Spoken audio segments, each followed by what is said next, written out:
Hello, Yukon 28209. Yes, this is Candy Matson.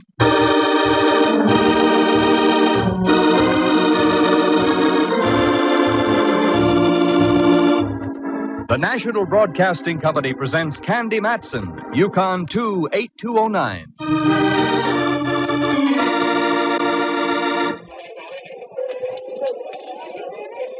Candy, over here. What? Why, Myra Fisher. What are you doing here in a department store with your work clothes on? I work here, dear. I'm a wage slave. Well, I must say on you it looks good. What do you slave at? I'm head of advertising and promotion. Well, quite a spot, hey, girl? Well, it was until this morning. Oh? Now my neck is in the fire. What'd you do? Forget to proofread one of your ads? Nothing so trivial, dear, believe me. But am I glad to have bumped into you? Maybe you'll change your mind when I tell you I've been shoplifting. No, I'm serious, Candy. Could you spare a moment and come on up to my office? Why, sure. And wipe that frown from off your brow. It's wrinkling your makeup. Well, yours would wrinkle, too, if you had a missing Santa Claus helper on your hands. Well, now, there's a situation. And it almost broke Candy Matson's heart when someone told her there was no Santa Claus's helper, one Jack Frost. Listen, here she is now to tell you about it. That's right, what the man said. I ran into a deal where we had a missing Santa Claus helper, Jack Frost. The gent with the icicles was supposed to talk to the tiny tots at the Brownstone, one of San Francisco's larger and classier department stores. I'd gone down there that afternoon shopping. I wanted a bow tie for my old pal, Inspector Ray Mallard of the San Francisco Police Department. A bow tie that lit up and spelled Cossack when you pressed the button on the battery. That was when I bumped into this gal, Myra Fisher. We went up to her office on the 6th floor, and she sat me down. Cigaretted me, too. You think I'm fooling about this Jack Frost thing, don't you, Candy? Well, now, look, dear, we all have our little peccadillos. Yours just merely happens to be a missing Jack Frost. You'll get over it. I refrain from hurling this ashtray at you, Candy, only because of our long acquaintance. Good. Now listen to me. We've had a Santa Claus helper here for almost a month, and a darn good one. The kids were crazy about him. This morning, he didn't show. You don't suppose Jackie boy got in the mood and caught the Christmas spirit, do you? The kind that comes in pints? No, he wasn't that sort of Joe. Well, your answer's simple. Hire a new one. They're hired through an agency. I called the one we do business with, and they're fresh out of Jack Frost. And I've got to get one, Candy. Otherwise, I come down 10 notches in the opinion of the brass. I don't want you to think I'm unsympathetic, Myra, but what can I do? Well, you get around, you know people. Find me somebody, anybody, who'll take over the job of being Jack Frost. Well, okay. I'll do the best I can, Myra. Candy, you're a dear. Yeah, one of Santa's dears. Okay, I'll try and find you a Jack Frost, Myra, but don't hold it against me if he turns out to look more like Humpty Dumpty.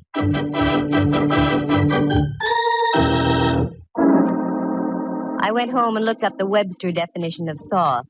It said soft, easily yielding to pressure. That was me, Candy Matson, girl dope. Here I had all my Christmas shopping to do, and I agreed to find a substitute for Jack Frost.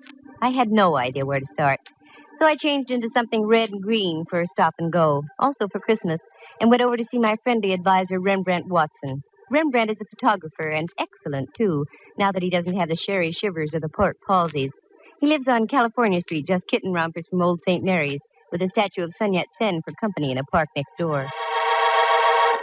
Candy, doll. How delightful. Do come in, won't you? Thanks, Rembrandt. Oh, Pet, you're acquainted with my friend Diogenes Murphy, aren't you? Oh, yes. Hello again, Mr. Murphy. Well, good afternoon, lad. You look prettier than you did the last time I saw you. Uh-oh, here comes the blarney. Young lady, Diogenes Murphy, the honest Irishman, never says a word he doesn't mean. Now, how do you think I managed to sell so many used cars at my place out on Venice Avenue? Because you're an honest Irishman. Oh, you're so right, lad. Incidentally, if you need a good car, I can get you one at a very reasonable... Diogenes? Oh, sorry, I got carried away. I didn't mean to barge in on you like this, Rembrandt. Oh, don't be ridiculous, dear. No, don't be. Think nothing of it, lad. I'm on my way now. Rembrandt and I were only discussing the situation of the world. And to what conclusion did you come? It stinks. The bottom of the afternoon to the both of you. Oh, he's quite a boy. Yes, I'm very fond of Diogenes. What brings you around this way, dear? Jack Frost. Yes. Now, getting on with our conversation, what brings you around this way, dear? Jack Frost. Maybe the needle's bad. Shall we try again? I know how you feel. I reacted the same way myself. I'll give you the pocket-sized edition. The brownstone department store is without a Santa Claus helper, Jack Frost. He didn't show up for work this morning. I said I'd find him a new one. That's very sweet of you, Dove. Very dumb of me, Dove. I know of only one character who even remotely looks like Jack Frost. I met him up in Alaska when I was traveling with the USO. Won't do you much good down here, will it? No, that's why I came to see you, Rembrandt. Don't you keep a cross-file on models you've used in photography? As a matter of fact, I do. Here in this little book. Let's see. Men, thin, extremely. I have just one, Pietro Tarantello. Would you care for a Sicilian Jack Frost? In Sicily, yes. Hey, what's that? Where? On that chair next to you. Oh, that's the afternoon paper, dear. Diogenes left it, I imagine. Yes, but on the front page. Here's the whole story about the missing Jack Frost on the front page. Ooh, what he got in his Christmas stocking. A slug through the head. That's no way to treat Jack Frost. And here's a picture of the guy without his false icicles. What the ham? Looks like he stepped right out of an 1890 Shakespearean play. I hate to say this, Rembrandt, but he resembles you. I take back what I said. Rembrandt. Divorce yourself from that tone of voice, Candy. I don't like it. Rembrandt, I've got an idea. You usually do. You like little children. Can't stand them. You like to talk to people. I abhor conversation. You like to be charming. Lost me charm. Gay. Lost me gay. With the help of a few icicles, Ducky, you're going to be Jack Frost.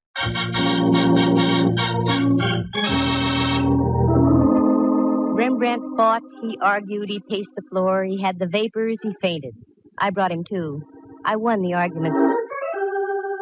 I got my friend Myra Fisher on the phone and informed her that one R. Watson would assume the role of Jolly Jack Frost on the morrow. She was delighted. I couldn't say the same for Rembrandt. Then I went home. I was greeted by a sound very much like that of a phone ringing. Using my keen instincts, I figured it was the phone. It was. Hello, Candy Matson. How do you do, Miss Matson? Allow me to introduce myself. Allowed. My name is Burke, Prentice Burke. I'm the first assistant vice president of the Brownstone. Brownstone. Oh, yes, that's a store of some kind, isn't it? Yes. Now, the reason for my call. There has been, shall I say, a rather unfortunate occurrence in our store today. So I read. I need the help of a professional sleuth. You were highly recommended by the head of our advertising department, Miss Myra Fisher. Aha, the thick plotting. I beg your pardon. Oh, no need to. You didn't do anything. Okay, care to talk to me now, Mr. Burke? I'd much rather have you come down to my office, Miss Matson. This matter is of an extremely confidential nature. I'm your girl, then, figuratively speaking. How long will you be there? As long as necessary. That's up to you. Very well, I'll be there in half an hour if I can find a place to park. I only had time for a fast change, so I made it. From Andescray to Taboo. I sniffed at it and felt I was on the right scent. Then I climbed into my car, drove down Kearny Street, waved a crisp single under the nose of a hotel doorman, and had my car taken care of. Then into the brownstone and up to Mr. Prentice Burke's office. I flipped a hip past the girl's secretary and walked on in. Burke was waiting for me. That was obvious. I could tell by the expression on his face. It was worried look number 12B.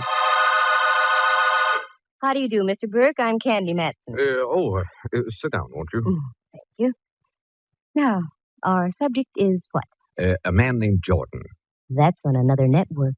I beg your pardon? Oh, that's all right. Now about this Jordan. Yes, Ralph Jordan, to be exact. Well, that's a relief. For a moment, I thought you wanted to talk about Jack Frost. That's just it. He was Jack Frost. Oh, me and my big mouth. He was working here up until yesterday afternoon. Maybe you read about it. He was found shot today. Yes, I read about it. That's the reason I've called you. Why didn't you have your own store detectives take over, Mr. Burke? No. That would never do. I want no one in the store to know what's going on. Ah, intrigue. Quite possibly. I have reason to suspect that Jordan was killed by someone in our employ. I want to find out who that someone was before the police do and get it splashed all over the front pages. Publicity, can't you say? Business has been off all year, and any bad breaks in the press would hurt us that much more. Maybe you've got a point there, I don't know. I know I have. Okay, I'll take the job. You say you have a suspicion. What is it? Well, nothing tangible. It's just a feeling I have. Oh, that's a big help. Well, I'll mush around and see what I can pick up. I'll bill you tomorrow for my first day's work. It's much easier to sustain a friendship on a daily basis. I left Burke looking as though someone had just called his store a bazaar. It was closing time, so I hefted my way through the crush and retrieved my car from the doorman. The Hall of Justice is right on my way home, so I decided to drop in on my old pal Mallard, Inspector Ray Mallard of San Francisco Homicide. A nice guy to serve coffee to on Sunday mornings if you could ever lasso him. I never could get strong enough rope. Candy, what brings you around here? I hate to have my Christmas ruined so early. What about that Jack Frost character? Oh, yeah. Poor guy got it good. Where'd you find him? In his apartment over on 17th. He lived near Seal Stadium. Why so interested, Candy? Rembrandt's a dead ringer for the guy. I still don't get The gal who's head of advertising for the Brownstone was going out of her head for another Jack Frost. I talked Rembrandt into taking the job. Does sound funny, doesn't it? Bring me up to date, Mallard. Did you get any dope on the killing? Nothing but a .45 slug out of the guy's wall. Ballistics is checking it now. Nothing else? If I did, I should tell you. No, I guess not. This goes beyond just a normal curiosity, Candy. What are you drilling for? Oh, it's only that I'm worried about Rembrandt. I got him the job. I'm responsible. I wouldn't want anything to happen to him. Ask a silly question, Mallard, and you get a silly answer. Okay, let's forget it. How's about dinner tonight? I've fought this thing long enough. Okay. Candy. Yes, Mallard. We've known each other a good long time, haven't we? That's right. Ever since the fair on Treasure Island. We've had our little quarrels, little misunderstandings. Oh, but they never seem to last long, though, do they? No. That's why I feel I have every right to ask you a question. Wait, yes, I'd say you do, Mallard. Maybe I'll ask you tonight. No, go ahead. Now's as good a time as any. Perhaps it is, Candy. You get around a lot. You meet people. Do you know where I can get a couple of tickets to the Rose Bowl game?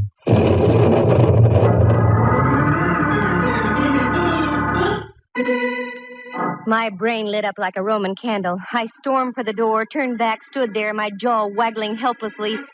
Then I stuck my tongue out at Mallard and left. It was the only thing I could think of doing. Oh, he can make me so mad. But inside half an hour after I got home, I started to laugh. Felt much better. Just as I was puttering around getting ready, the apartment buzzer buzzed. That Mallard, much too early. But I was wrong. It wasn't Mallard. Well, Myra, what a surprise. Do come in, won't you? No, thanks, Candy. A friend of mine's waiting in his car outside. He's driving me home. Oh, I'm sorry. You can't stay for a moment? So, my dear, I just dropped by to leave this. Merely a little token of thanks for getting me off the hook. Oh, Myra, there wasn't any need to do that. Just a few pair of old stockings, dear. Getting me my new Jack Frost means more than you know. Here, please take them, along with my very deepest thanks. Thanks so much. A girl can always use them. Are you all set with my friend, Mr. Watson? Oh, yes. He came in this afternoon and filled out his withholding tax and so on. Very nice. I think you'll find him very efficient, Myra. Oh, what's the matter?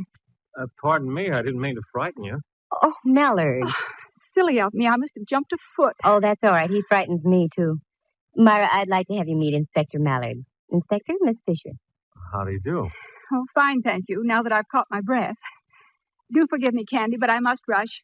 See you soon, I hope. Tomorrow, Myra, I'll be down to see how my lad's doing as Jack Frost. Thanks for the stockings. Well, aren't you going to invite me in? No, I'm not. Here's my coat right here. What's our hurry? Come on, let's go. I'm starved. I thought we could have a cocktail here before we left. You thought wrong. 2 tickets to the Rose Bowl. From now on, you earn your cocktails, Mallard.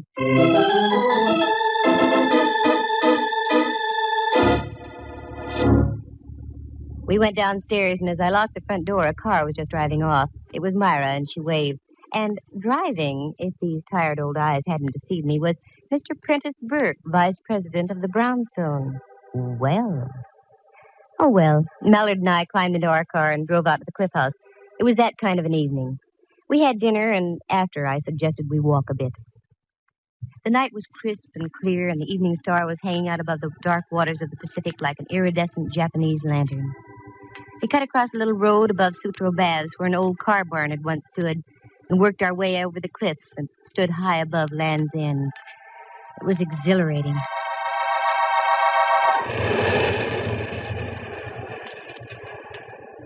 Penny for your thoughts, Candy. Inflation is still here. All right, make it 2 pennies. Well, I was just thinking, Mallard, dear, when you see a star in the sky, soft water below, feel Christmas in the air, how can there be violence in the world? An age-old question, pal. One I can't answer. I'm too small. Hey, you're cold.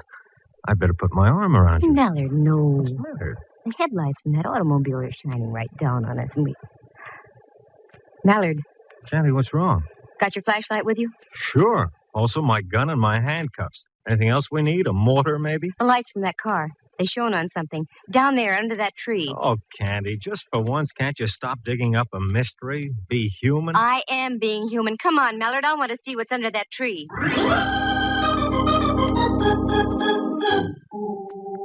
We scrambled around through the brush, slipped into some sliding sand, and rode the crest down to the tree. It wasn't easy to get around some of those brambles, but get there I fully intended doing because what I saw was red, bright red.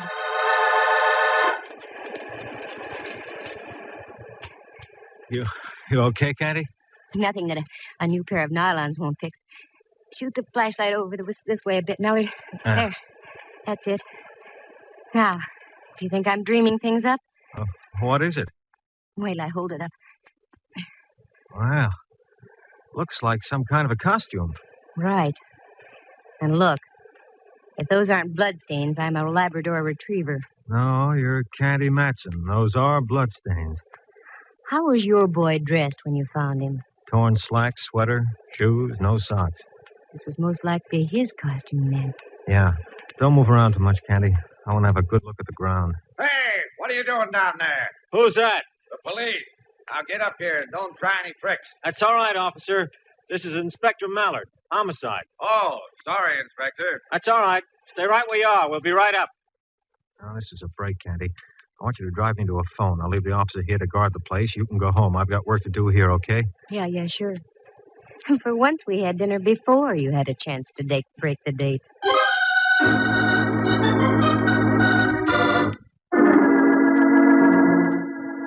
This baby was hard to reconstruct. Was the guy knocked off out there at Land's End, or was he bumped off at his apartment, the killer driving way out to the beach and hiding the costume? Only time would tell. I went home, climbed into bed, and logged about 8 hours, enough to give me fuel for the next day. In the morning, I went down to the brownstone. The shoppers were already swarming through the place. I spotted a floor walker and strolled over to him.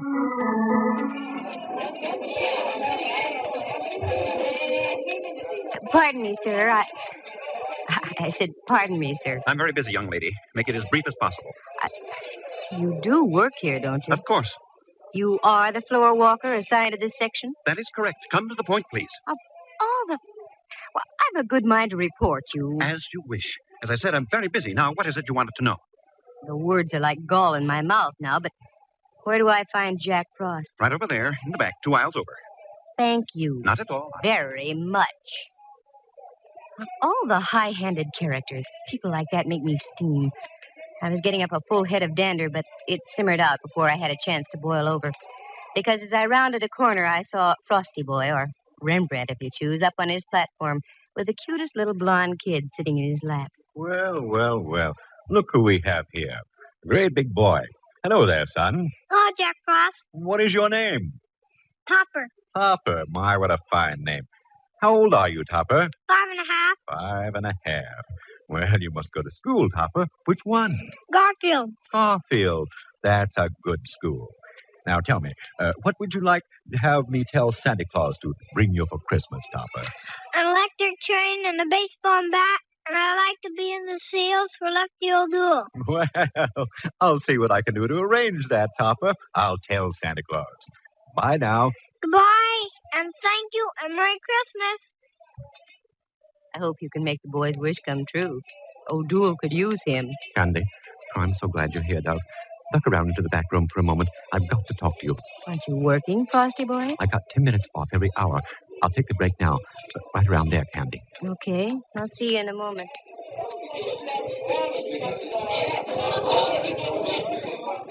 What's the matter, Rembrandt? Even under those icicles, you look warm under the collar. Here, look at this. Every now and then, one of these moppets toddles up to me with a Christmas letter in its hand. A little red-headed girl handed me this about half an hour ago. I've been shaking ever since. Let me see.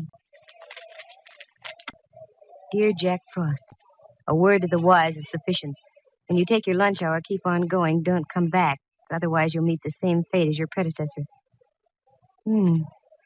Just about what I expected. Candy, you mean to say that you're deliberately using me as a sacrificial lamb? By no means, Ducky. Go ahead, take your lunch. Then do as the note says. Keep on going. As a matter of fact, why don't you take off now? I'll meet you at your place in about an hour. That's the best news I've heard since Nelson's victory at Trafalgar.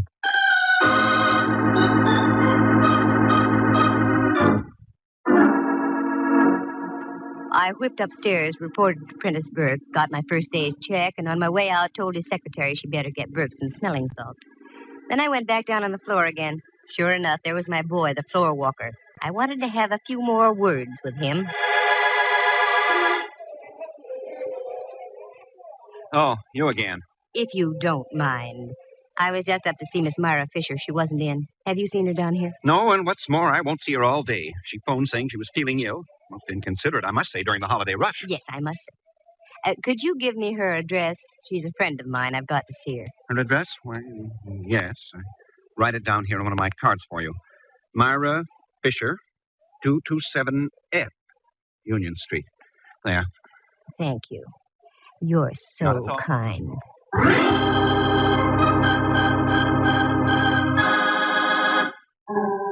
I had all the ammunition I wanted. A check signed by Burke and a card written by the floor walker. His name was Simon Liggett. With that, I ducked into a phone booth and called Mallard. Homicide, Mallard speaking. Good boy. This is Candy. What did you find out at Land's End last night? A couple of very juicy footprints. They give us nothing. Did you make any casts of them? Why, sure. Mind if I borrow a couple of them for a few hours, Mallard? Well, I don't see how it'll hurt. Sure, okay. Thanks, Mallard, dear. I'll be by in a moment. And I want to borrow you, too.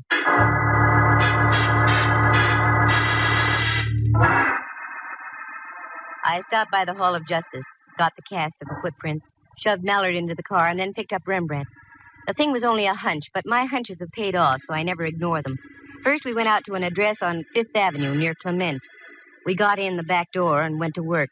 Nothing made sense there. So we drove over to Reseda Way in the marina. Again, we got in and did some sleuthing. This time, we hit the jackpot.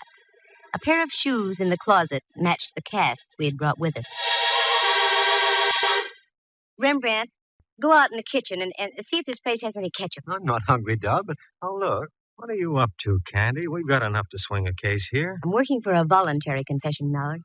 Tell me, what was the position that the Jack Frost was in when you found him dead? In a chair, like that one. His head slumped down on his chest. Good. Here's the concept, Dove. When are you putting it on? You. What? Without the bun or relish, Ducky. Sit down there, will you, Rembrandt? Now, just go limp and let your head hang down. That's it. Now for a little seasoning. Oh, Candy, you're smearing me with this sticky stuff. All for the sake of art. Hold still. There. How does he look, Mallard? Why, Candy, it looks like the same guy, the real thing. Good. Now, Rembrandt, you just sit like that. Don't move. Mallard, you duck into that closet over there, and I'll hide in here. We've got a good view of the front door from both places, okay? Okay. There are times, Candy, when I admit I admire your genius. Genius, schmenius. Come on, let's hide.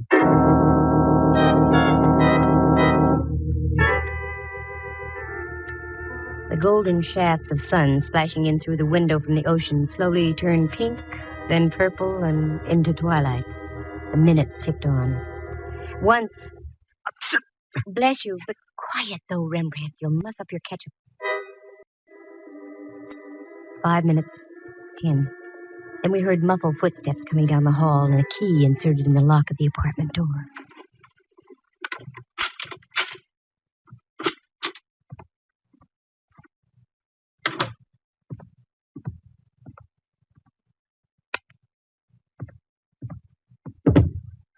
No!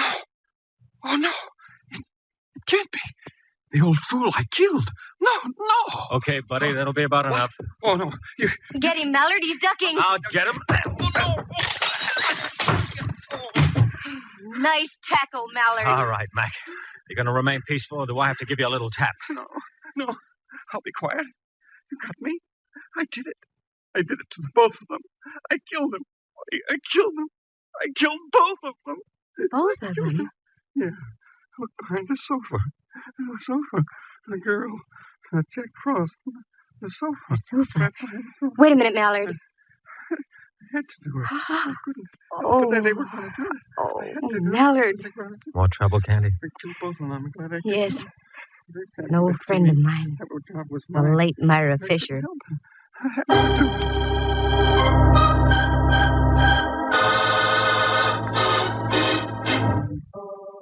The whole thing was jealousy. Not the jealousy of a man for a woman, but the jealousy of a man for a job. Simon Liggett had been with the Brownstone for almost 20 years. He'd worked himself up from the stock boy to a place where he'd been promised the job of head of advertising and promotion. He almost got it, except at the last moment, Prentice Burke gave the position to Myra Fisher. That had only been 2 weeks before. He knew that Myra was on a probationary term, so he did everything he could to undermine her. Little things like changing ad copy, sending out false stories to newspapers. He figured that if he could keep the store without a Santa Claus helper, he'd break Myra's back and get the job by the first of the year. He paid a visit to the first Jack Frost and tried to bribe him into quitting, but the guy would have none of it. There was a struggle. Liggett lost his head and whipped out a gun and shot him. He was still in his costume, so Liggett stripped him, put some old clothes on him, drove out to Land's End, and ditched his costume. Then he felt sure there would be no Jack Frost the next day. But that's when Myra met me, and I talked Rembrandt into taking over. By this time, Liggett was in a frenzy and would stop at nothing. He trailed Myra and Burke to Myra's home, killed her, took her body over to his place, and ditched it behind the sofa.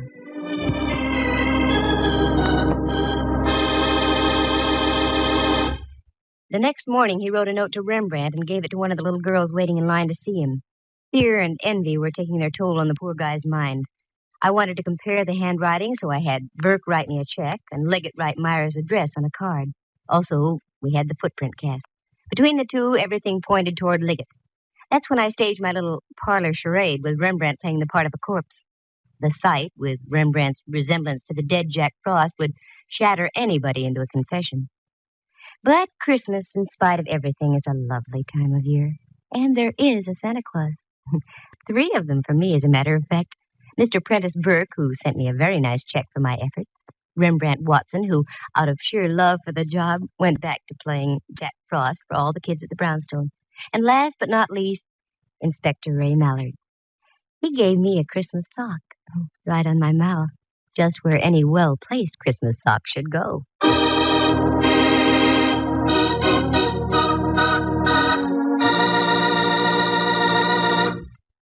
Listen again next week at this same time. For excitement and adventure, just dial Candy Matson, and a Merry Christmas to you all. Yukon 28209.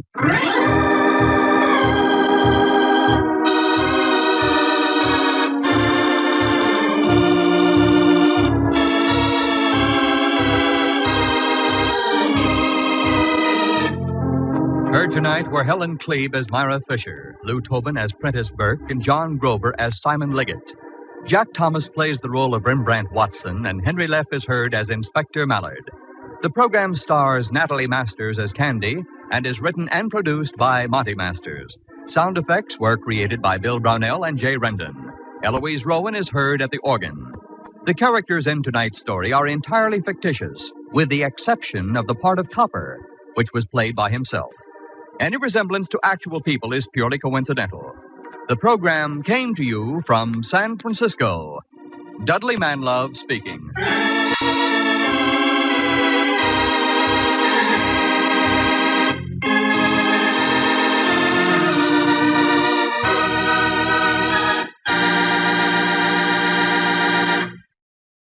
You are tuned for the stars on NBC. Ooh.